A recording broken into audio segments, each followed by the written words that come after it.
பரிசுத்தமுள்ள பிதாவே, இன்றைக்கும் இந்த காலை வேளையில் நம்முடைய சந்நிதியில் வர நீர் பாராட்டின கிருபைக்காக நன்றி. ஆண்டவரே, எங்கள் உள்ளங்கள் எல்லாம் நன்றியால் நிரம்பி இருக்கிறது.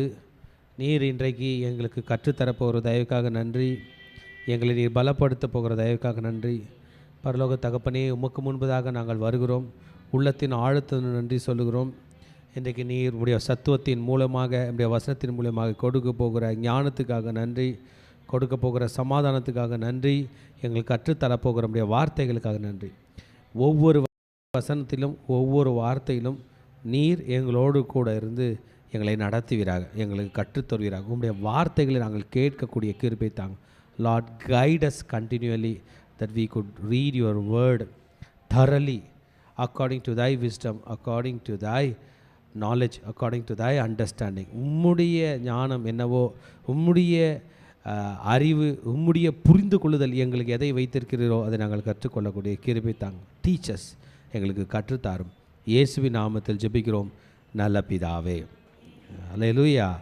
இன்றைக்கும் நாம் 7ஆம் அதிகாரத்தில் வந்திருக்கிறோம். வெளிப்படுத்தல் விசேஷம் 7ஆம் அதிகாரத்திலே 2 மிக முக்கியமான காரியங்களை நாம் பார்க்க போகிறோம். ஒன்று, ஆண்டவராகிய தேவனால் தெரிந்து கொள்ளப்பட்ட முத்தரிக்கப்பட்ட இஸ்ரவேலர்கள். இந்த இஸ்ரவேலர்கள் அது யாருன்னு நம்ம கேட்டோம் என்றால், அவர்கள் ஆபிரகாமுடைய பிள்ளைகள். ஆபிரகாமுடைய மகன் ஈசாக்கு, ஈசாக்குடைய மகன் யாக்கோபு, அவருக்கு 12 பிள்ளைகள். இவங்களெல்லாம் இஸ்ரவேலர்கள். இந்த இஸ்ரவேலர்கள் எப்படி ரட்சிக்கப்பட்டு பரலோகம் வந்திருக்கிறார்கள் என்பதை இந்த அதிகாரத்தில் படிக்க போகிறோம். அதுதான் 144,000 பேர்.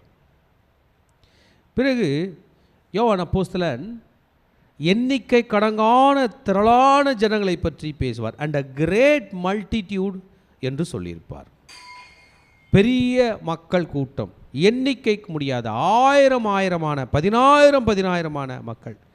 ஆக பரலோகத்தில் 2 குரூப் ஆஃப் பீப்புள் இருக்க போகிறார்கள். யோவான் அப்போஸ்தலன் நாம் 4ஆம் அதிகாரத்திலே படிக்கும்போதே அவர் புறப்பட்டு பரலோகத்துக்குள் போக ஆரம்பித்து விட்டார். அவருக்காக கதவுகள் திறக்கப்பட்டிருந்தது, வாசல் திறக்கப்பட்டிருந்தது. உள்ளே போகிறார். எக்கால சத்தம் போல மனுஷகுமாரன் அவரை கூப்பிட்டதாக எழுதுகிறார். மனுஷகுமாரன் அந்த இடத்துல அடிக்கப்பட்ட வண்ணம் உள்ள ஆட்டுக்குட்டியானவரை போன்றிருந்தார். அந்த ஆட்டுக்குட்டிக்கு 7 கொம்புகளும் 7 கண்களும் இருந்தது. ஆட்டுக்குட்டியானவருக்கு பிரதானமான மகிமை அங்கே இருந்தது, ரெஸ்பெக்ட் இருந்தது.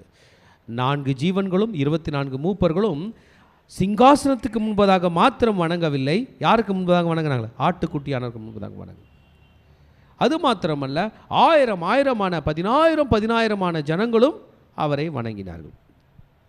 நேற்றுக்கு சேப்டரில் பார்த்தோம், யோவான் அப்போஸ்தலன் அந்த சிங்காசனத்தில் உள்ளவருடைய கையில் உள்ள சுருள் 7 முத்திரைகளால் முத்திரிக்கப்பட்டிருந்தது. அதை யார் திறப்பார்கள் என்று இவர் அழுகிறார். அப்பொழுது மூப்பர்களில் ஒருவன் சொன்னார், இதை உடைக்கக்கூடிய திறமை யூதா கோத்திரத்து சிங்கம் ஆண்டவராகிய தாவீதின் வேறானவர் இருக்கிறது என்று சொல்ல, நேற்று சாப்டரில் நீங்கள் படிச்சிருப்பீங்க.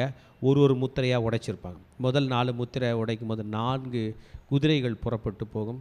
பின்பு 3 முத்திரைகள் உடைக்கும் போது வேறு சம்பவங்கள் நடந்திருக்கும். அதை நம்ம நேற்று படித்தோம்.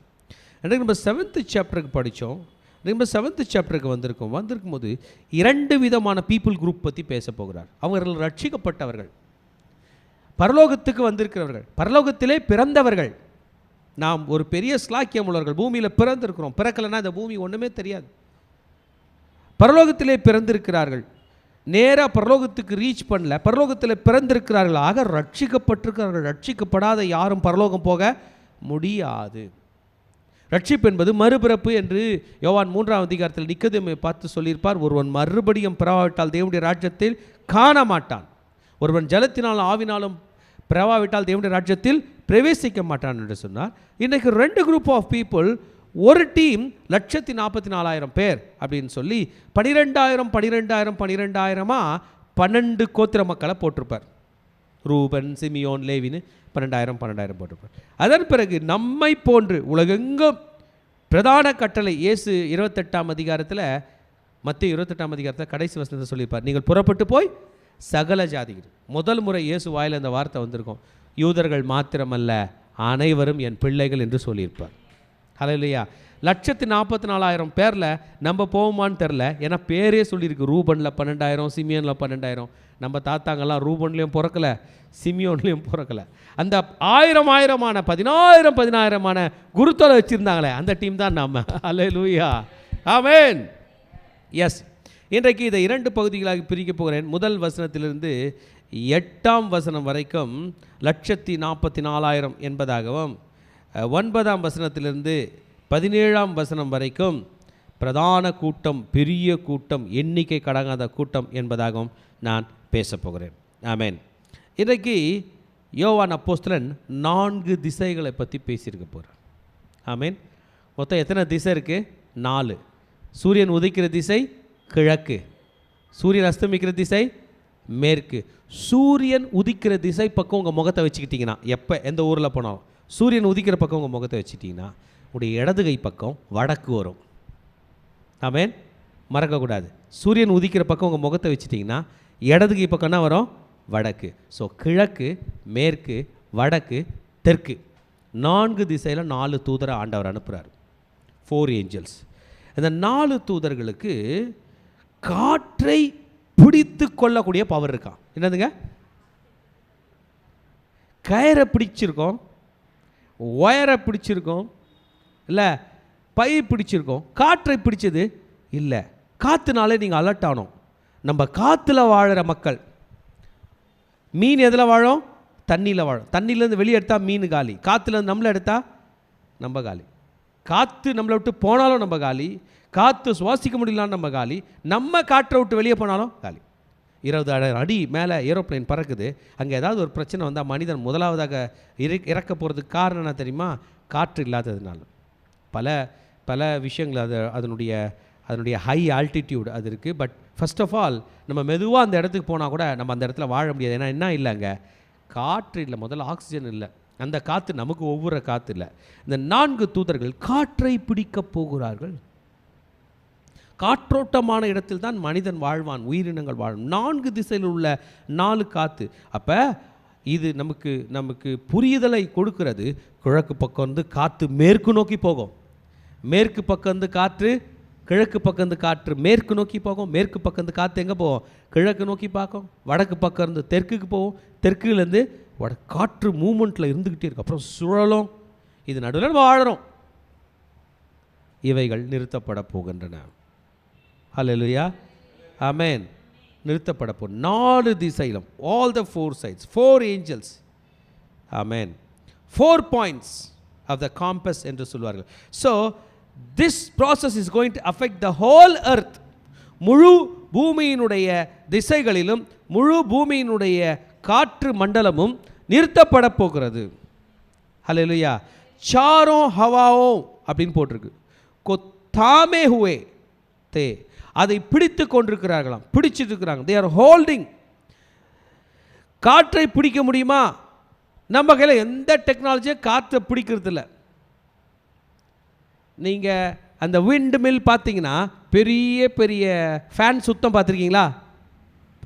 அது என்ன பண்ணுது? காற்றை பிடிக்குது. காற்றை பிடிச்சி கரண்ட்டாக மாற்ற பார்க்குது. மொத்த காற்றும் பிடிக்கல, சும்மா சுற்றுது, கொஞ்சம் காற்றை பிடிக்குது. ஆமென். அதனுடைய கைனட்டிக் எனர்ஜி வந்து பொட்டென்ஷியல் எனர்ஜியாக மாறி எலக்ட்ரிக் எனர்ஜியாக மாறப்போகுது, எலக்ட்ரிசிட்டி தரப்போகுது. இந்த மனிதன், இந்த தேவதூதன் 4 காற்றுகளையும் பிடித்திருக்கிறார். ஹல்லேலூயா. காற்றுகள் கர்த்தரிடத்திலிருந்து வருகிறது. இந்த காற்று எங்கேயா இல்லையா? பூமியின் மேலாவது, சமுத்திரத்தின் மேலாவது, ஒரு மரத்தின் மேலாவது காற்று அடியாதபடி. இப்போ பூமியில் உட்காந்துக்கிறோம், காற்று மட்டும்தான் பூமியிலையும் ஃப்ளோ ஆகும், சமுத்திரத்துலேயும் ஃப்ளோ ஆகும். குறைந்த காற்றழுத்த மையம்ன்றாங்க. அப்படின்னா காற்று அங்கே கொஞ்சம் எக்ஸ்ட்ராவாக நிறைய சுற்றுது, அது வரப்போகுது. சமுத்திரத்தில் இருக்கிற காற்று எங்கே வருது?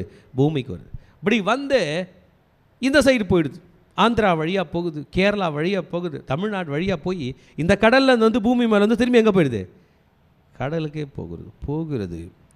ஸோ காற்று பாருங்கள், சமுத்திரத்து மேலேயும் இருக்க போகிறதில்ல, பூமி மேலேயும் இருக்க போகிறதில்ல, மரத்து மேலேயும். இப்போ தான் ஃபேன்லாம் வந்திருக்கு.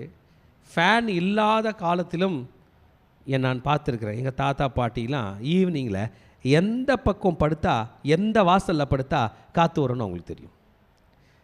2 வாசல் வச்சுருப்பாங்க. உதாரணமாக வடக்கு தெற்கு பக்கமாக வாசல் வச்சுருவாங்க, கிழக்கு மேற்கு பக்கமாக ஜன்னல் வச்சுருவாங்க. அப்போ சொல்லுவாங்க, சாயந்தரமானா இந்த கதவை திறந்து விடு, இந்த வழியாக காற்று போகும், காலையில் இந்த பக்கம் திறந்து விடு. அவங்க தே கேன் ப்ரொடிக்ட் காற்று. எதை திறந்தாலும் காற்று வராது.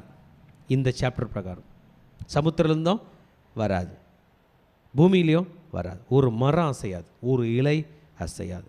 It has to be caught up, பிடிக்கப்பட வேண்டும். எத்தனை பேர் ஆப்ரேட் பண்ணுறாங்களா? 4 தூதர்கள். இதே விஷயத்தை சகரியா 6ஆம் அதிகாரம் 1-8 சகரியா சொல்லி இருக்கிறார். இன்றைக்கு நாம் வெளிப்படுத்தல் விசேஷத்திலும் இதை படிக்கிறோம். ஆமேன். வெளிப்படுத்தல் விஷயம் படிக்கிறோம். வெளிப்படுத்தல் விசேஷம் 6ஆம் அதிகாரம் 1-8 வரைக்கும் நம்ம படிக்கும்பொழுது கூட இதை பற்றின ஒரு டீட்டெயில்ஸ் நமக்கு கொடுக்கப்பட்டிருக்கு. 4 ஆவிகளை பற்றி பேசும்போது, காற்று என்கிற வார்த்தைக்கு ஹீப்ரூ லாங்குவேஜில் ரூவாஹ் என்று சொல்கிறார்கள். ரூவாஹ் என்றால் ஆவி என்று அர்த்தம். ஓகே, இந்த இடத்துல விண்டு, காற்று என்று சொல்லப்பட்டிருக்கிறது. ரைட். 4 திசைகளில் வர காற்று என்ன பண்ணியாச்சு? பிடிச்சாச்சு. இப்போ வேறொரு தூதனை பற்றி சொல்கிறார்கள். ஜீவனுள்ள தேவனுடைய, அப்பொழுது அடிக்க பிடித்திருக்க கண்டேன். 2nd verse, ஜீவனுள்ள தேவனுடைய முத்திரைக்கோளுடைய வேறொரு தூதன். 4 தூதன் இல்லாமல் யார் வர்றதுங்க? வேறொரு தூதன். அவன் எந்த திசையில் வருகிறான்? சூரியன் உதிக்கும் திசையில் ஏறி வருகிறான். சூரியன் உதிக்கும் திசை எதுங்க? கிழக்கு.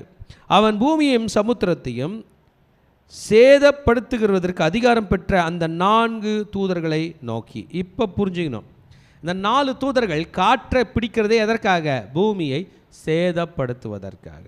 தே are going to attack, they are going to disturb, they are going to harm the earth. பூமியை சேதப்படுத்த போகிறார்களாம். ஹல்லேலூயா. हानि करने वाला स्वर्गदूत, they are going to attack, harm. ஆண்டவருடைய மேற்பார்வையில், ஆண்டவருடைய டைரக்ட் மேற்பார்வையில் பூமிக்குனா வருகிறதுங்க ஆபத்து வருகிறது. இப்போ ஒரு வார்னிங் கொடுக்குறான். இந்த 4 தூதர்களை கமாண்ட் பண்ணுறான். என்ன கமாண்ட் பண்ணுறான்னா, அவன் பூமியையும் சமுத்திரையும் சேதப்படுத்துகிற அதிகாரம் பெற்ற அந்த 4 தூதரையும் நோக்கி, 4 பேர் லிசன் ஃபார் பீப்புள். அவங்க லிசன் பண்ணுறாங்க. நாம் நமது தேவனுடைய ஊழியக்காரன் நெற்றிகளில் முத்திரை போட்டு தீரு மட்டும் பூமியையும் சமுத்திரத்தையும் மரங்களையும் சேதப்படுத்தாதீர்கள் என்று மகா சத்தமாய் கூப்பிட்டான். பூமியை டச் பண்ணாத. ஊழியக்காரர்களை நம்ம முதல்ல காப்பாற்றணும். இவங்க ஒரு மிலிட்ரி பீப்புள் போல, ஆமேன், ஸ்பெஷல் பாடி கார்ட்ஸ் போல, எலைட் ஃபோர்ஸ் போல, ஆமேன், ஆமாம், கமாண்டோ படைகள் போல. கமாண்டோ படைகள் தான் என்ன பண்ணுவாங்க? அட்டாக் பண்ணுறதுக்கு முன்னாடி முதல்ல நல்லவங்களை காப்பாற்ற பார்ப்பாங்க. முதல்ல நல்லவங்களை, பப்ளிக்கை காப்பாற்ற பார்ப்பாங்க. கயிறை கட்டி ஏற்றுவாங்க, ஹெலிகாப்டரில் ஏற்றுவாங்க. ஏற்றிட்டு தான் ஃபைட்டு ஸ்டார்ட் ஆகும். முதல்ல நல்லவங்களை காப்பாற்றுங்க. அவங்க லாங்குவேஜில் குரல் கொடுப்பாங்க.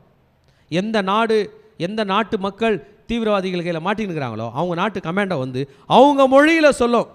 இப்போ உதாரணத்துக்கு நம்ம தமிழ் மக்களை யாரோ கடத்தி வச்சுருக்கான்னு வைங்களாங்க, தமிழில் சொல்லுவாங்க, தமிழர்கள் எல்லாம் முட்டி போட்டுக்கிட்டு வலது கை பக்கமாக போங்கன்னுவாங்க. அந்த தீவிரவாதிக்கு தமிழ் தெரியாது. நான் நினைக்கிறேன், முட்டி போட்டுக்கு எங்கே போங்க, நம்ம கடன்னு வலது கை பக்கம் போவோம். தமிழில் சொல்லுவாங்க.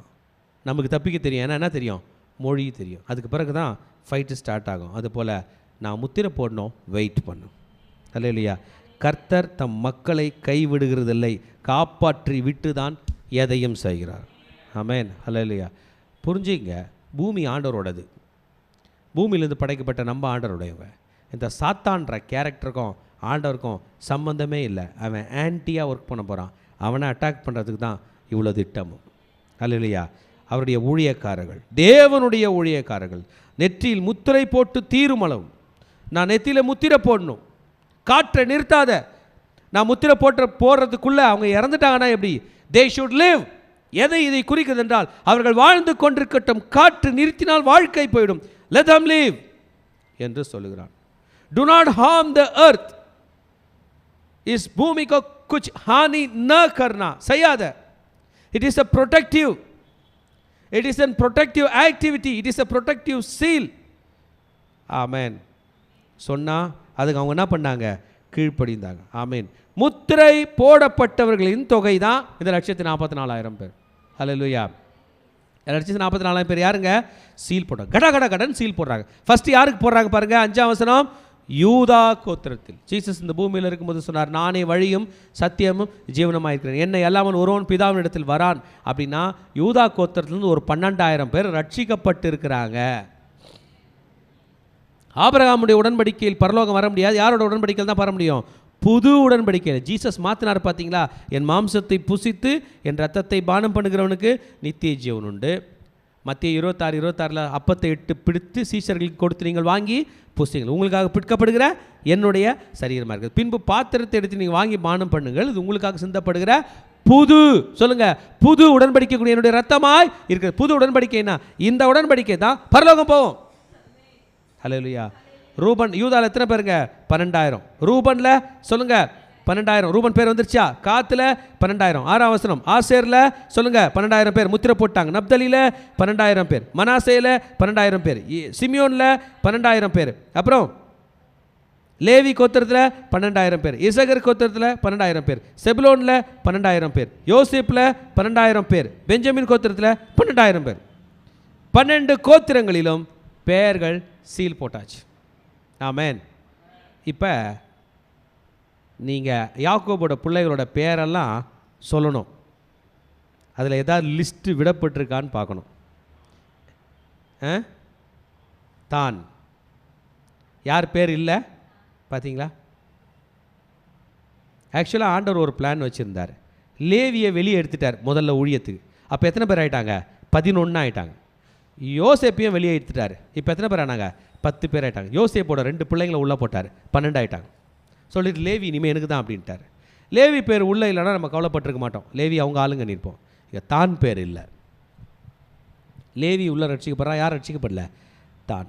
ஏன்னா இஸ்ரவேலில் முதல் சிலையை கொண்டு வந்து வைக்க பிரயாசப்பட்டது யார் தானா? தான் கோத்திரத்தார். தான் என்ன பண்ணிட்டார் ஆண்டவர்? கைவிட்டாரா? யாருக்கு தெரியும்? எழுதுறது யோவான் அப்போஸ்தலன். ஆமென். யோவான் அப்போஸ்தலன். யோசேப்பின் கோத்திரம்னு சொல்லியிருக்காரு. யோசேப்பு கோத்திரம் தான் 2ஆ பிரிது, எப்ராயிம் மனாசேன்னு. மனாசேக்கும் பேர் கொடுத்துருக்காரு, யோசேப் பேரும் கொடுத்துருக்காரு. அப்போனா யோசேப் பேருன்ற இடம் அவங்க இளைய மகன் எப்ராயிம் பேர் வருது. அவன் பேரையும் சொல்ல. இஸ்ரேலில் 2 பேர் சிலை வழிபாடுக்கு பயங்கரமாக பண்ணவனுங்க. இந்த தானோ இவனர்த்த யாருங்க? எப்ராயிமோ. பயங்கரமானுங்க. அவனுங்க பேரை கூட இதில் அவர் எழுதி வைக்கலை. ஆமேன். அதனால தான் எப்ராயிமே யோசேப்னால் நீ தப்பிக்கிற, பட் தான் நீ your name is not being listed. அல்லேலூயா. இதை பார்த்துட்டு நிறைய பேர் சொன்னாங்க, தான் கோத்திரத்தில் தான் என்ன வருவான்? அந்தி கிறிஸ்து வருவான் என்று சொன்னாங்க. ஆமேன். அதெல்லாம் ஒவ்வொருத்தருடைய யூகம். ஆமேன். அல்லேலூயா. ஏன்? தான் கோத்திரம்தான் இஸ்ரவேலர்களை சிலை வழிபாடுக்கு நேராக நடத்தின ஒரு கோத்திரம். துணிதலோடு கூட கர்த்தருக்கு விரோதமான செயல்கள் செய்வதற்கு துணிதலோடு கூட முற்பட்ட ஒரு கோத்திரம் தான் கோத்திரம். ஆமென். They influenced the Israelites to do idol worship. Their persistence to do idol worship. தொடர்ந்து செய்ய வேண்டும் என்று நியாயாதிபதிகள் புஸ்தகம் 18ஆம் அதிகாரத்தில் இது துவங்குகிறது. யெரொபெயாம் என்கிற மன்னன் 1 ராஜாக்கள் 12ஆம் அதிகாரம் 28-30 வரைக்கும் படிக்கும் போகுது. தான் கோத்திரத்திலிருந்து தான் இது ஸ்டார்ட் ஆகிறது. பர்சிஸ்டன்ட் ஐடலிட்ரி. நியாயாதிபதிகள் 18ஆம் அதிகாரத்தில் 30-31 படிச்சிங்கன்னா ஒரு லேவியன் சிலை வழிபாடு பண்ணி கொண்டிருப்பான். நீங்கள் படிச்சு பாருங்க. மீகா என்று சொல்லுகிறவன் உடைய வீட்டிலேருந்து அந்த சிலைகளை கொண்டு போய் தான் ஊரில் வச்சு சிலை வழிபாடு ஸ்டார்ட் பண்ணி வச்சவனுங்களே இவனுங்க தான் முதல் இஸ்ரவேலில். ஹல்லேலூயா. ஆமாம். His name is omitted, considered to be unfaithful tribe. Amen. Hallelujah.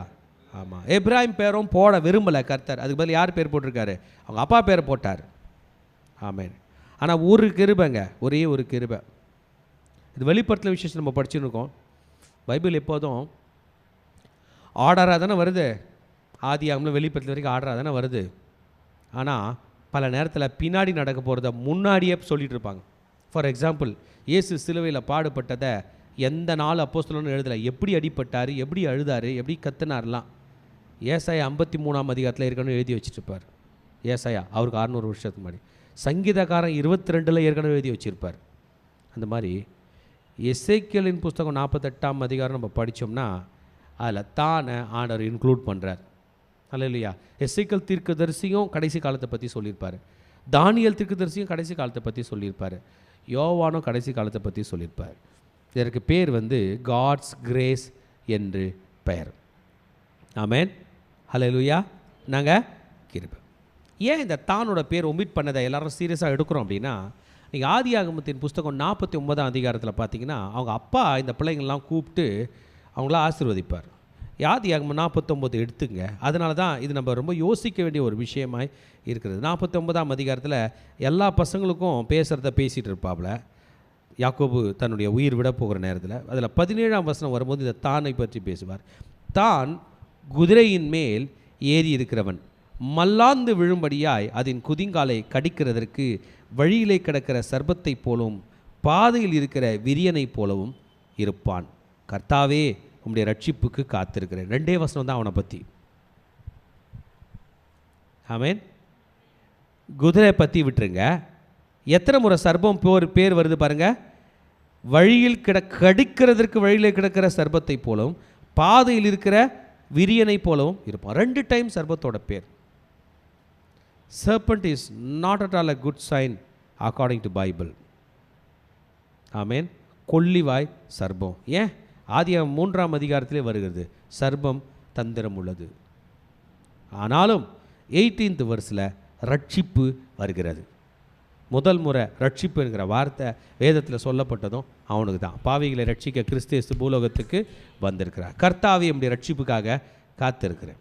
ஆகத்தான் மனம் திரும்பி ரட்சிக்கப்படுவான் என்பதை எசேக்கியேல் தீர்க்கதரிசியும் சொல்லியிருக்காரு. அவங்க அப்பா யாக்கோபும் சொல்லியிருக்கிறார். ஹல்லேலூயா, ஆமென். தானோட பேர் இல்லை என்பதை நாம் படித்தோம். இன்னும் ஆழமாக போய்கொண்டு இருக்கும். It is a wonderful redemption என்று சொல்லலாம். ரட்சிப்பு என்பது கர்த்தர் அவனுக்கு கொடுத்தது. ஆமென். 1,44,000 பேரோட பெயர்களை பார்த்துட்டோம். யார் யார் வந்திருக்காங்க? They are the children of Israel. நீங்கள் படித்த யார் பேர்லையும் நம்ம பேர்லாம் இல்லை. ரூபன், சிமியோன், தான் வரல. ரூபன், சிமியோன், காத், நப்தலி, ஐசக்கார், மனாசே எல்லாம் அவர்கள் அனைவரும் இஸ்ரவேலர்கள். இன்னைய மொழியில் சொல்லணும்னா யூதர்கள். ஹல்லேலூயா. their names are specific. ஆக ஒன்று புலன்படுகிறது, இவங்களுக்கும் பப்ளிக்கும் சம்மந்தம் இல்லை. நம்மலாம் public, we are common people. அவங்க உடன்படிக்கையின் புத்திரர் இல்லை. இயேசு வந்த பிறகு தான் நம்ம உடன்படிக்கை புத்திரர். இயேசு இல்லாத ஆபிரகாம் காலத்து உடன்படிக்கையின் புத்திரர். They are the people of the covenant, of the old covenant. கர்த்தரால் கொடுக்கப்பட்ட ஓல்டு கவனன்ட். ஆமேன். பழைய உடன்படிக்கை. அவர்களும் ரட்சிக்கப்படுவார்கள், அவர்களும் பரலோகம் வருவார்கள் என்று வேதம் இன்றைக்கு சொல்லுகிறது. இஸ்ரவேலர்கள் கிறிஸ்தவர்களாகிய நாம் அவர்கள் ஒரு விலையேற பெற்ற கிஃப்டாக பார்க்கணும். ஏன்னா வேதம் யாருடையது? யாருடையது? அவங்களுடையது. ஆமென். நீங்களும் நானும் வணங்குகிற உங்கள் இரட்சகர் பிறப்பதற்கு ஒரு கர்ப்பத்தை கொடுத்த தாய் இஸ்ரவேல ஸ்திரீ. ஹல்லேலூயா. இந்த இயேசு ராஜாவை பாதுகாத்த அந்த கார்டியன் யோசேப்பு ஒரு இஸ்ரவேலன். தாவீதின் குமாரன் என்று அழைக்கப்படுகிற அந்த தாவீது ஒரு இஸ்ரவேலன். கிறிஸ்தவர்கள் என்றைக்குமே இஸ்ரவேலர்களுக்கு ஆசீர்வாதமாகத்தான் இருக்க வேண்டும். அவர்களும் இன்டெகிரிட்டியோடு கூட பரலோகம் வருகிறார்கள் என்பது தான் சொல்லப்பட்டிருக்குது. ஹல்லேலூயா, ஆமென். திருச்சபையே கிறிஸ்டியானிட்டியில் ஆரம்ப காலத்தில் ஒரு ப்ராப்ளம் வந்துச்சு.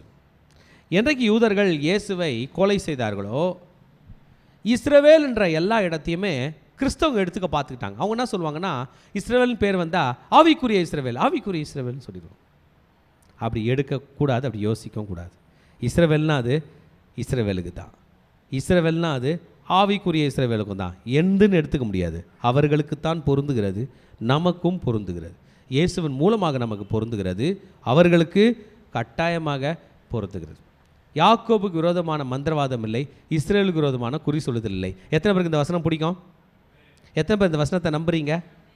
யோசிச்சு சொல்லுங்கள். இந்த வசனம் உங்களுக்கு சொல்லப்பட்டதா, இஸ்ரேலுக்கு சொல்லப்பட்டதா? பீலேயாம் தீர்க்கதரிசி சொல்கிறான், அவனை போல மந்திரவாதி கிடையாது. அவன் யாக்கோபை பார்த்தே சொல்கிறான், யாக்கோபு விரோதமான மந்திரவாதம் இல்லை. ஏன் நம்ம வீட்டில் மாட்டின்னுக்கிறோம்? நம்ம மாட்டிக்கிட்டு என்ன சொல்கிறோன்னா, இந்த வசனம் எந்து இஸ்ரவேலுக்கு இல்லைன்னு. இல்லை, அந்த வசனம் இஸ்ரவேல்து. ஜீசஸ் எடுத்து நமக்கு கொடுத்தார். அல்லேலூயா. அதனால் ஒரு வசனமும் ஒரு வாக்குத்தத்தமும் படிக்கும்போது அது அவங்களுது, நமக்கும் அவங்க ஷேர் பண்ணியிருக்காங்க. அவங்க எப்படி ஷேர் பண்ணாங்க? இயேசு கிறிஸ்துவின் மூலமாக நமக்கு ஷேர் பண்ணினாங்க. அல்லேலூயா. 144,000 பேர் they are saved. It's a great harvest among the Israel. அன்றைக்கு பேதுரு அப்போஸ்தலன் செய்தி கொடுக்கும்போது 3,000 பேர் ரட்சிக்கப்பட்டாங்களா? பேதுரு அப்போஸ்தலன் மறுபடியும் செய்தி கொடுக்கும்போது 5,000 பேர் ரட்சிக்கப்பட்டாங்க. அதன் பிறகு இஸ்ரவேலர்கள் ரட்சிக்கப்பட்டதாக ஒரு செய்தியை நம்ம பார்க்கல. சர்ச் ஜெருசலேம்லேருந்து அந்தியோகியாவுக்கு போயிடுச்சு. உங்களுக்கு புரியுதா? இயேசு ஊழியம் பண்ணது யூதர்களுக்கு மத்தியில், இஸ்ரவேலர்கள் மத்தியில். பேதுரு அப்போஸ்தலன் ஊழியம் பண்ணது இஸ்ரவேலர்களுக்கு மத்தியில். முதல் நூற்றாண்டிலே ஜீசஸ் மரித்து உயிர் தெழுந்து பரமேறி போன சில ஆண்டுகளில் எருசலேமை விட்டே சபை வெளியே போயிடுச்சிங்க. சர்ச்சே எருசலேமில் கிடையாது, அவங்களுக்கு பில்டிங்கே கிடையாது. சாலமோனுடைய மண்டபத்தில் நடத்தியிருந்தாங்க, வாடகை எடுத்து நடத்தியிருந்தாங்க. எல்லா இஸ்ரவேலர்களையும் ரட்சிக்கப்பட்ட மக்களை, கிறிஸ்தவர்களை கொடிதான தாக்குதல் வந்தது. ரோமர்களும் அழித்தார்கள், யூதர்களும் அழித்தார்கள். சபை has to be displaced from Jerusalem to Antiochia. It's a Greek city, it's a Roman city. Rommel வாழ்கிற இடத்துக்கு போய் அங்கே சபை பில்டிங் வாங்கி அந்தியோகியாவில் லட்சக்கணக்கில் சபை பரவி போச்சு. இனிமேல் கிறிஸ்டியன்ஸ் என்ற பேர் எருசலேமில் வரப்போதில்லை. எங்கேருந்து வரப்போகுது? அந்தியோகியாவிலேருந்து வரப்போகுது. அல்லேலூயா. அதன் பிறகு கிறிஸ்துவம் வளர்வதற்கு ஒரு பெரிய கிராடில் போல இருந்தது. நீங்களும் நானும் யோசிக்கிற அந்த துருக்கி என்கிற நாடு, இன்றைக்கு சொல்லப்படுகிற அனைத்து சப்ஜெக்டும் டர்க்கியினுடைய தலைநகரம். டர்க்கியினுடைய தலைநகரம் அன்றைக்கு என்ன பேர் சொன்ன? கான்ஸ்டான்டினோபோல் அதனுடைய தலைநகரம். இன்றைக்கு அதன் பேர் இஸ்தான்புல். அங்கே தான் ஸ்டார்ட் ஆச்சு.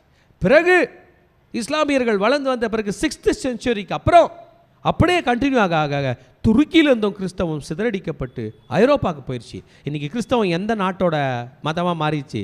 யூரோப் என்று போச்சு. ஆனால் ஆரம்பத்தில் அது இல்லை. கிறிஸ்தவம் துவங்கினது எருசலேமில். அல்லேலூயா. வளர்ந்தது டர்க்கியில். கர்த்தர் என்னைக்கென்றாலும் திரும்பி அவைகளை கிளைம் பண்ணுவார். இரண்டும் கிறிஸ்துவுக்கு சொந்தம். The beginning harvest starts from Jerusalem. எருசலேமிலிருந்து இந்த விஷயத்தை கர்த்தர் எடுக்கிறார். 144,000 பேர் இஸ்ரவேலர்கள் அத்தனை பேரையும் கர்த்தர் எடுக்கிறார். ஹல்லேலூயா சொல்லமா? ஆமென். ஹல்லேலூயா. ஆமென். இந்த கல்லின் மீது என் சபையை கட்டுவேன், பாதாளத்தின் வாசல்கள் அதை மேற்கொள்ளுதல் இயேசு சொல்லியிருப்பார். ஆமென். ஜீசஸை விசுவாசிக்கிறவர்கள் இயேசுனுடைய சபை என்று பெயர். இயேசு கிறிஸ்துடைய சபைக்கு இயேசுனுடைய சரீரம் என்று பெயர். இயேசு தான் தலை என்று பெயர். யூதன் என்று, கிரேக்கன் என்று இல்லை, புறஜாதியன் என்று இல்லை, அனைவரும் அவருடைய சரீரத்துக்குள்ளே அடக்குகிறார். ஹல்லேலூயா. 144,000 பேர் இஸ்ரவேலர்கள் ரட்சிக்கப்பட்ட பிறகுதான் ஜீசஸோட biggest body, the என்லார்ஜ்ட் body, the great மல்டிடியூடை பற்றி யோவான் பார்க்கிறார். நீங்கள் யோவானுடைய பார்வையிலே பரலோகத்தை பாருங்கள். கதவு திறந்துச்சு, உள்ளே போனீங்க, என்னத்தை பார்த்தீங்க? ஆண்டவருடைய சிங்காசனத்தை பார்த்தீங்க, அவரோட முகத்தை பார்த்தீங்க, அவர் பின்னாடி உள்ள வானவில்லை பார்த்தீங்க, 4 ஜீவன்களை பார்த்தீங்க, பிறகு 24 மூப்பர்களை பார்த்தீங்க, அதன் பிறகு ஆண்டவருடைய கையில் உள்ள சுருளை பார்த்தீங்க, 7 முத்திரைகளை பார்த்தீங்க. 7 முத்திரையெல்லாம் உடைச்ச பிறகு 1000 மக்கள் வணங்குகிறத பார்த்தீங்க. பிறகு பார்த்தா 144,000 பேர் இஸ்ரவேலர்களை பார்த்தீங்க. இப்போ இன்னொரு கூட்டத்தை பார்க்க போகிறீங்க, திரளான ஜாதி, ரட்சிக்கப்பட்ட ஜனங்கள். நாம் நம்முடைய மெசேஜில் இப்போ 9th வேர்ஸ்க்கு வந்திருக்கோம். 9வது வசனத்திலே வந்திருக்கிறோம். வெளிப்படுத்தினால் 7:9 நாம் படித்தோம் என்றால் இந்த மக்களை பற்றி சொல். இவைகளுக்கு பின்பு நான் பார்த்தபோது இதோ சகல ஜாதிகளிலும், என்னதுங்க? ஆல் ட்ரைப்ஸ், சகல கோத்திரங்களிலும் ஜனங்களிலும் பாஷைகளிலிருந்து வந்ததும் ஒருவனும் எண்ணக்கூடாததுமான திரளான கூட்டமாகிய ஜனங்கள் வெள்ளை அங்கிகளை தரித்து, ஹல்லேலூயா, தங்கள் கைகளில் குறித்தோள்களை பிடித்து, ஹல்லேலூயா, சிங்காசனத்துக்கு முன்பாக ஆட்டுக்குட்டியானதுக்கு முன்பாக நிற்க கண்டேன். ஹல்லேலூயா. ஆமென். ஆமென். ஐ பிஹெல்ட். வந்ததும் தமிழில் வந்ததும் என்று போடப்பட்டிருக்குது. After this I beheld a low great multitude which no man could number, of all nations and kindreds and people and tongues stood before the throne and before the Lamb, clothed with white robes and palms in their hands, and cried out. இதில் வந்ததை பற்றி English வசனம் ஒன்றுமே சொல்ல, தமிழ் வசனம் வந்ததுன்னு போடப்பட்டிருக்கு. நம்ம ஹிந்திக்கு போயிடலாம். और इसके बाद मैंने दृष्टि की और देखो हर एक जाति और कुल और लोग और भाषा में से एक ऐसे बड़ी भीड़ जिसे कोई गिन नहीं सकता था, श्वेत वस्त्र पहने और अपने हाथों में खजूर की डालियां लिए हुए सिंहासन के सामने और मेमने के सामने खड़े हैं. वंददुम என்ற வேர்டு போடவில்லை. और बड़े शब्द से पुकार कर कहते हैं कि उद्धार के लिए हमारे परमेश्वर. और देखो தமிழில் தான் கொஞ்சம் டீப்பாக போட்டிருக்கு. வந்ததும் அந்த வேர்டு அண்டர்லைன் பண்ணிங்க. என்னதுங்க? வந்ததும். பரலோகத்துக்குள்ளே என்ட்ரி கொடுக்கப்பட்டிருக்கு. சாதாரணமாக ஒரு ட்ரெயினில் போனால் கூட டிக்கெட் எடுத்துட்டாங்க ஏறணும். நம்ம ஊர் ட்ரெயின் நம்ம வீட்டு பக்கத்தில் போகிறது. பரலோகத்துக்கு என்ட்ரி கொடுக்கப்பட்டிருக்குது. There is an entrance to heaven. பரலோகத்துக்கு போகிறதுக்கு ஒரு வழி இருக்குது. பேர் தெரியுமா அந்த வழிக்கு? இயேசு. நானே வழியும் சத்தியம் சகல பாஷை சகல ஜாதி ஒருவரும் கைவிடப்படவில்லை, ஒருவனும் கெட்டு போகிறது அவருக்கு சித்தமில்லை, அனைவரும் ரட்சிக்கப்பட வேண்டும் அவர் சித்தம் கொண்டு இருக்கிறார். All the tribes, from all the kindred, from all tongues, they stood before the throne. அவர்கள் சிங்காசனத்துக்கு முன்பாக நின்று கொண்டிருக்கிறார்கள். ஆட்டுக்குட்டியானவருக்கு முன்பாக நின்று கொண்டிருக்கிறார்கள். அவர்கள் சொல்லுகிறார்கள் மகா சத்தமிட்டு, ரட்சிப்பின் மகிமை சிங்காசனத்தின் மேல் சொல்லுங்க, வீற்றிருக்கிற எங்கள் தேவனுக்கும் ஆட்டுக்குட்டியானவருக்கும் உண்டாவதாக என்று ஆர்ப்பரித்தார்கள். ஹல்லேலூயா. நம்மை ரட்சித்த மேன்மை யாருக்கு சொந்தங்க? பிதாவாகிய தேவனுக்கும் ஆட்டுக்குட்டியானவருக்கும். சொல்லுங்க, என்னை ரட்சித்த ரட்சிப்பின் மகிமை என் தேவனுக்கும் ஆட்டுக்குட்டியானவருக்கும் சொந்தம். ஆமென். வெளிப்படுத்தல் விசேஷம் படிச்சிட்ட பிறகு உங்களுக்கு தெரிஞ்சிச்சு, ஆட்டுக்குட்டினா நீங்கள் வீட்டில் பார்த்த ஆட்டுக்குட்டியை டொமஸ்டிக் அனிமலை கன்சிடர் பண்ணக்கூடாது. It is God. நம்ம ஆட்டுக்குட்டிக்கு எத்தனை கொம்பு இருக்குங்க? 7 கொம்பு. எத்தனை கண்கள்? 7 கொம்புகள். எப்படி இருந்தார்? அடிக்கப்பட்ட வண்ணம் இருந்தார். அந்த ஆட்டுக்குட்டிக்கு சொந்தம். தூதர்கள் யாவர்களும் சிங்காசனத்தையும் மூப்பர்களையும் 4 ஜீவன்களையும் சூழ நின்று சிங்காசனத்துக்கு முன்பாக முகம் குப்புற விழுந்து தேவனை தொழுது கொண்டு. 12ஆம் வசனம். ஆமேன். படிக்கலாமா?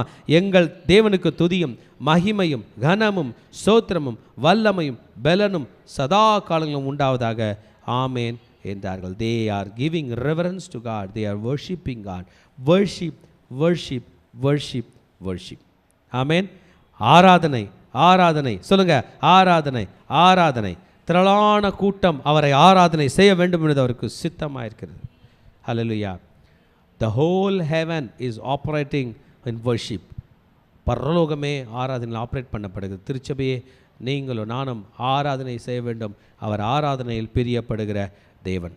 பரலோக சிங்காசனத்தில் வீற்றிருக்கிறவருக்கும் ஆட்டுக்குட்டியானவருக்கும் ஆராதனை செய்யக்கூடிய பெரும் திரள் கூட்டம் வந்துவிட்டது. யோவான் ஐடென்டிஃபை பண்ண அந்த பெரும் கூட்டம். ஹல்லேலூயா. எல்லாரும் அனைவரும் வந்திருக்கிறார்கள். ஆராதனை நடந்து கொண்டு. இப்பொழுது இந்த வெள்ளை அங்கிகளை தரித்து வந்தவர்கள் யார்? ஆமேன். 144,000 பேர் வந்துட்டாங்க இல்லையா? அதில் இந்த ஆராதனை செய்ய வந்திருக்கிறவர்கள் வெள்ளை அங்கிகளை தரித்து கொண்டு குருத்தொலை வைத்திருக்கிறார்களே, இவர்கள் யார்? இவர்கள் எப்படி வந்தார்கள்?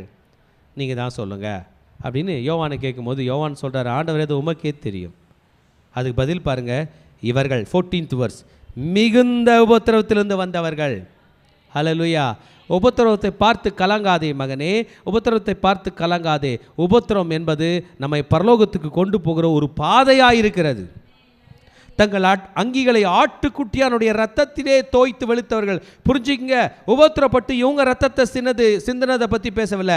ஆட்டுக்குட்டியின் ரத்தத்தினாலே தங்களை சுத்திகரித்து கொண்டார்கள். ஏன் திருச்சபை எப்போ பார்த்தாலும் இயேசுவின் ரத்தம், இயேசுவின் ரத்தம், இயேசு ரத்தம் என்று சொல்லிக் கொண்டிருக்கிறது? நமக்கு தெரியும், என் ரத்தம் என்னை சுத்திகரிக்கிறதோ இல்லையோ, அந்த ஆட்டுக்குட்டியானுடைய ரத்தம் என்னை சுத்திகரிக்கிறது. உலகத்தில் எத்தனையோ மதங்கள் இருக்கிறது, எத்தனையோ மக்கள் இருக்கிறார்கள், எத்தனையோ பேர் ப்ரே பண்ணுவாங்க. ரத்தத்தை வாயில் சொல்லுகிற ஒரே கூட்டம் நாம் தான். தெரியும், ரத்தம் தான் நம்மை சுத்திகரிக்கிறது. ஆட்டுக்குட்டியானுடைய ரத்தம், ஆட்டுக்குட்டியானுடைய ரத்தம். ஆமேன். இவர்கள் இரவும் பகலும் அவருடைய ஆலயத்திலே அவரை சேவிக்கிறார்கள். நீங்களும் நானும் இன்னைக்கு ஆலயத்தில் அமர்ந்து வசனம் படிச்சுட்டு இருக்கிறோம். இதெல்லப்பா ஆலயம், நம்ம அப்பாவோட பாதபடி தான் ஆலயம். நேராக அங்கேயே சிங்காசனத்துக்கு வீற்றிருக்கிறவருக்கு பாதத்திலே அமர்ந்தவரை சேவிக்கிறார்கள். சிங்காசனத்தில் வீற்றிருக்கிறவர் இவர்களுக்குள்ளே வாசமாயிருப்பார். அந்த வேர்டு அண்டர்லைன் பண்ணிங்க. The God who is greater in the macrocosm can come and dwell in the micro people. சூரியனை தன் கையில் வைத்திருக்கிறவர் எப்படிங்க இந்த சின்ன மனுஷனுக்குள்ள வாசம் செய்ய முடியும்? சின்ன மனுஷனுக்குள்ள வாசம் செய்ய முடிந்தவர் அந்த ஆண்டவர் மட்டும்தான். சிங்காசனத்தில் வீற்றிருக்கிறார், இவர்களோடு வாசம் செய்கிறார், இவர்களுக்குள்ள வாசம் செய்கிறார். ஹல்லேலூயா. அவர் வாசம் செய்வதனால் இவர்கள் பசி அடைவதில்லை. ஹல்லேலூயா சொல்லுங்க. அவர் சொல்லுங்க. அவர் சொல்ல மாட்டீங்களா? அவர் சிங்காசனத்தில் வீற்றிருக்கிறவர் என்னில் வாசம் செய்வதனால் பசி அடைவதில்லை, தாகம் அடைவதில்லை, வெயிலும் உஷ்ணமும் எங்கள் மேல் படுவதும் இல்லை. ஹல்லேலூயா. ஆமென். இப்போ ஆட்டுக்குட்டியானுடைய ரோல் என்னன்னா, நம்மை மேய்ப்பாராம்.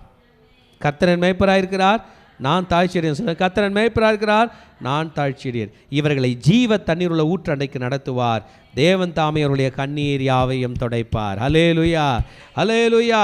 ஆட்டுக்குட்டியானவர் சொல்லுங்க. ஆட்டுக்குட்டியானவர் சொல்லுங்க. ஆட்டுக்குட்டியானவர் என்னை மேய்ச்சலுக்குள்ளே நடத்துவார், ஜீவ தண்ணீர் அண்டையில் நடத்துவார். ஆட்டுக்குட்டியானவர் என்னை மேய்ச்சலுக்குள்ளே நடத்துவார், ஜீவ தண்ணீர் அண்டையை நடத்துவார். ரீ தாலா பாஷாதா ராகாதா ரபாதலா ராகாதலா ராகாதலா ஏ ரே ரே ரே ரே ரே ரே ரே ரே ரே ரே ரே கராபாஷா ராகராபா ரே கராபா ரீ தாராபா ரபா ரபா ரி காதா ரபா ராதா ரபா ஷே ரே ரே ரே ரே ரே ரே. ஆண்டவருக்கு நன்றி சொல்லமா. இட்ஸ் கிரேஸ், கிருபையாய் நம்மை கூட்டி சேர்த்தார், நம்மையாய் கர்த்தர் கூட்டி சேர்த்தார். ஓ ரீதானா போ ரே ரே ரே ரே ரே ரே ரே கே ரே பூரி தலா போ ஷிரா தாரா காதா ரபா ரே ரே ரே ரே ரே ரே ரே ரே ரே ரே ரே ரே ரே ரே ஓ கரபா பா பா பா பா மே ஹalleluya ஹalleluya மே ஹalleluya ஹalleluya மே ஆமென் ஆமென் ஆமென். சொல்லம். வானாதி வாங்கள் கொள்ளாதவர், வார்த்தையால் வர்ணிக்க கூடாதவரே, ஓயாமலும் புகழை நான் பாடுவேன், இன்றுமே என்றுமே என்றென்றுமே. வானாதி வானங்கள் கொள்ளாதவர், வார்த்தையால் வர்ணிக்க கூடாதவரே, ஓயாமலும் புகழை நான் பாடுவேன், என்றுமே என்றுமே என்றென்றுமே. ஹalleluya ஹalleluya ஹalleluya ஹalleluya மே ஹalleluya ஹalleluya மே ஆமென் ஆமென் ஆமென். ஸ்தோத்திரிக்கிறோம் தகப்பனே, உம்மை துதிக்கிறோம் அப்பா. இந்த ஆசீர்வதிக்கப்பட்ட இந்த காலை வேளையிலும் கூட அப்பா வெளிப்படுத்தினல் விசேஷம் 7வது அதிகாரம் மூலமாக எங்களோடு கூட பேசினீரே. ஆட்டுக்குட்டியின் ரத்தத்தினாலே தோய்க்கப்பட்டவர்களாய் எங்களை நீர் ஆண்டவரே அப்பா ஒவ்வொரு நாளும் பரிசுத்தப்படுத்தி ஆண்டவரே பரிசுத்த ஆவியானவரினாலே எங்களுக்கு முத்திரை போட்டு இருக்கிறீரே. உமக்கு நன்றி செலுத்துகிறோம் ஆண்டவரே.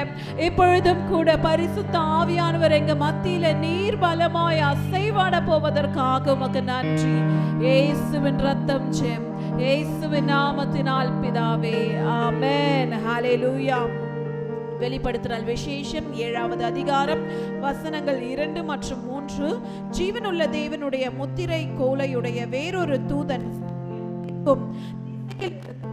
ஏறி வர கண்டேன்.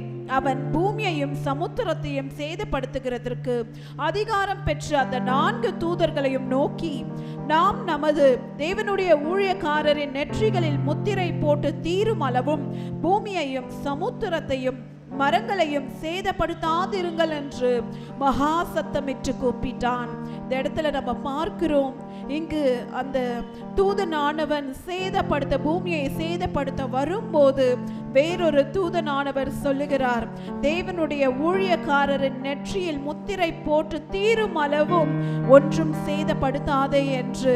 இந்த நாளிலும் கூட கர்த்தர் இன்னும் ஒரு வாய்ப்பை கொடுக்கிறார். இப்படிப்பட்ட உபத்திரவ காலம் வரப்போகிறது. ஒரு கொடுமையான சூழ்நிலை இந்த பூமி எங்கும் நிலவுகிற நாட்களை நம்ம வாழ்ந்து கொண்டிருக்கிறோம். ஆனாலும் கூட கர்த்தர் நீடிய பொறுமையோடு இருப்பதற்கு காரணம், என்னுடைய மக்கள் ரட்சிக்கப்பட மாட்டார்களா, என்னுடைய மக்கள் என்னை ஏற்றுக்கொள்ள மாட்டாரா என்று நீடிய பொறுமையோடு அவர் காத்து கொண்டிருக்கிறார்.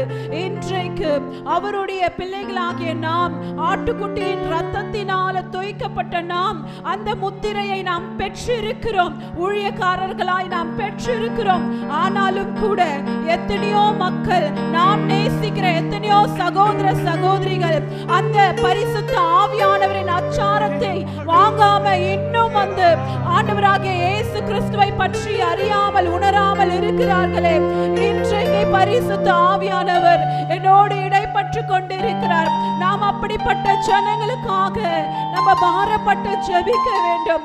நம்முடைய குடும்பங்களிலேயே கூட எத்தனையோ பேர் இன்னும் மனம் திரும்பாம, பரிசுத்த ஆவியானவரை விசுவாசியாமல், இன்னும் ரட்சிக்கப்படாமல் வாழ்ந்து கொண்டிருக்கிறாங்களே. நம்ம கடைசி நாட்களை நம்ம வாழ்ந்து கொண்டிருக்கிறோம். இப்பொழுதும் கூட வேளையில நம்ம பரிசுத்த ஆவியானவர் கிட்ட நம்ம விட்டு கொடுக்க போகிறோம். ஆண்டவர் நமக்கு இப்போ அந்த பெயர்களை நினைவூட்டுவார். யார் யார் பெயர்கள் நமக்கு நம்ம நினைவுக்கு வருகிறதோ அவர்களுடைய பெயர்களை சொல்லி நம்ம ஜெபிக்க போகிறோம். ஆண்டவரே, உம்முடைய நீடிய பொறுமைக்காக நன்றி. இந்த மக்களையும் ரட்சிக்கப்படாத நபர்களை தொடுங்கன்னு நம்ம அவருடைய பாதத்தை பிடித்து கொண்டு நம்ம கேட்போமா? இந்த கடைசி நாட்கள் அவர்களும் ரட்சிக்கப்பட்டு பரிசுத்த ஆவியானவருடைய முத்திரையை பெற்று பரலோக ராஜ்யத்துக்கு உரியவர்களாய் அவர்கள் மாற நம்ம தேவ சமூகத்துல நம்ம காத்திருக்கலாமா? ஓரியாந்திர பலவா ஷபரி பலவா கரபா, ஓரியாந்திர பலவா சிபிர பலவர பலவர பலவர பலவரபா, ஓரியாந்திர பலவா ஷபரி பலவா கரபா, ஓரி கபா பாபா பாபா பாபா பாபா ஷேரியாந்திர பாக்கரபா. ஹalleluya ஹalleluya ஹalleluya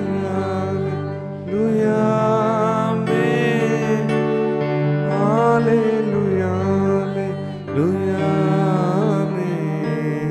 ஹalleluya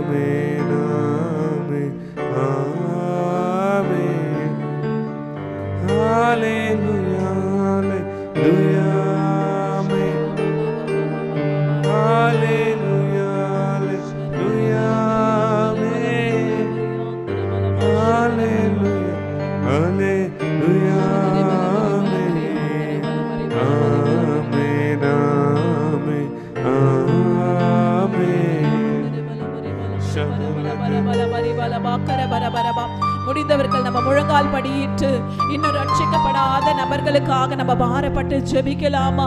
இன்னும் எத்தனையோ நபர்கள் பாவத்துல வாழ்ந்து கொண்டிருக்கிறாங்களே, அடிமைகளாய் சிக்கி கொண்டிருக்கிறாங்களே, குடிக்கும் வெறிக்கும் தங்களை அர்ப்பணித்த பாவமான வாழ்க்கை வாழ்ந்து கொண்டிருக்கிறாங்களே. நாமும் பாவத்துல இருந்த போது பரிசுத்த ஆவியானவர் ஆண்டவராகிய இயேசு கிறிஸ்து நம்மை தேடி வந்து கழுவி நம்மை சுத்திகரித்து அந்த முத்திரையை கொடுத்தாரே. இன்றைக்கு அப்படிப்பட்ட ஜனங்களுக்காக நம்ம பாரப்படலாமா?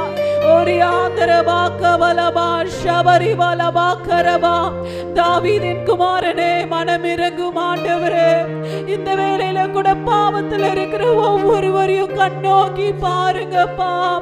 எத்தனையோ பிள்ளைகள் ஆண்டவரே அப்பா தங்க வாழ்க்கையை கெடுத்து கொண்டு பாவத்துல வாழ்ந்து கொண்டிருக்கிறாங்களே, உலக இன்பங்களுக்கு தங்களை அர்ப்பணித்து வாழ்ந்து கொண்டிருக்கிறாங்களே. எங்கள் தேவனாகிய கர்த்தாவே அப்பா, உம்முடைய ரத்தத்தினால கழுவி சுத்திகரிங்கப்பா. குடிக்கும் வெறிக்கும் அடிமைகளாய் இருக்கிற ஜனங்களை காப்பாற்றுங்கப்பா. அப்பா ஸ்தோத்திரம் ஆண்டவரே. எங்க இந்தியா தேசத்துல இருக்கிற ஒரு ஆத்துமா கூட உம்மை அறியாம ஆண்டவரே நரகத்துக்கு போயிடக்கூடாதுப்பா. எங்க குடும்பங்கள்ல ஆண்டவரே ரட்சிக்கப்படாத நபர்களுக்காக நாங்க பாரப்படுறோம் ஆண்டவரே. இப்பொழுதே பரிசுத்த ஆவியானவர் எங்க குடும்பங்கள்ல இருக்க சிறு பிள்ளைகள் முதல் பெரியோர் வரைக்கும் நீங்க தொடுங்கப்பா. அவர்கள் நெத்தியில பரிசுத்த ஆவியானவர் முத்திரையை போடும் ஆண்டவரே. அவர்களுடைய பாவங்களை எல்லாம் கழுவி சுத்திகரிங்கப்பா. ஒரு விசையாக சுத்திகரிங்கப்பா. இந்த கிருபையின் நாட்கள்ல நாங்க உம்மை அண்டிக் கொள்கிறோம் ஆண்டவரே. அப்பா இதோ ஆண்டவரே, உம்முடைய கோபாக்கினைக்கு முன்பராக ஒருவராலும் நிற்க முடியாதேப்பா. அப்பா இதோ உம்முடைய கோபாக்கினைக்கு முன்பாகவே நாங்கள் உம்மை கிட்டி சேர எங்களுக்கு உதவி செய்யுங்கப்பா. மனம் திரும்புதலின் ஆவியை கட்டளை இடுங்கப்பா. ஒரு விசை எங்களையும் நீங்க மன்னித்து ஆண்டவரே, கடைசி வரைக்கும் நாங்கள் உமக்காக நிலைத்திருக்க எங்களுக்கு கிருபை பாராட்டும் ஆண்டவரே. நாங்களும் ஆயத்தப்பட மற்றவர்களையும் ஆயத்தப்படுத்துபவர்களாய் நாங்கள் இந்த கடைசி நாட்கள்ல யுத்த சேனைகளாய் நிற்க நீர் எங்களை பலப்படுத்துங்கப்பா. எந்த பிசாசோ, எந்த உலக இச்சைகளோ, எந்த ஈர்ப்புகளோ இயேசுவின் நாமத்தினால எங்களை தொடாதபடிக்கு பரிசுத்த ஆவியானவர் தாமே எங்களை பலப்படுத்தி ஸ்திரப்படுத்தி உம்முடைய ராஜ்யத்திற்காக பயன்படுத்துவீராக. உமக்கு நன்றி செலுத்துகிறோம் அப்பா. இந்த நாள்ல அப்பா உமக்காக நிற்கிற வைராக்கியத்தை கொடுத்ததற்காக நன்றி ஆண்டவரே. நாங்கள் தொடர்ந்து எங்களுடைய ஓட்டத்தை நாங்கள் ஓட நாங்களும் ஆயத்தமாகி மற்றவர்களையும் ஆயத்தமாக்க இன்றைக்கு நீர் பாராட்டின கிருபைகளுக்காக நன்றி. சகல துதி கன மகிமை எல்லாவற்றையும் உமக்கு ஒருவருக்கே செலுத்துகிறோம். இயேசுவின் ரத்தம் ஜெயம், இயேசுவின் நாமத்தினால் பிதாவே. ஆமென், ஆமென், ஆமென். கடைசி ஆசீர்வாதத்துக்கு நேராக கைகளை விரித்துக் கொள்ளும். ஈவரக்கா அடோனாய் வயீஷ்மரக்கா யா ஏர் அடோனாய் பன்னவ் அல்லக்கா விஹுனக்கா ஈஷா அடோனாய் பன்னவ் அல்லக்கா வயசம் லக்கா ஷாலோம் வயசம் லக்கா ஷாலோம். கர்த்தர் உன்னை ஆசீர்வதித்து காக்க கடவர். கர்த்தர் தன் முகத்தை மேல் பிரகாசிக்க பண்ணி உன்மேல் கிருபையா இருக்க கடவர். கர்த்தர் தன் முகத்தை உன்மேல் பிரசன்னமாக்கி உனக்கு சமாதானம் கட்டளையிட கடவர். ஹல்லேலூயா, ஹல்லேலூயா, ஹல்லேலூயா.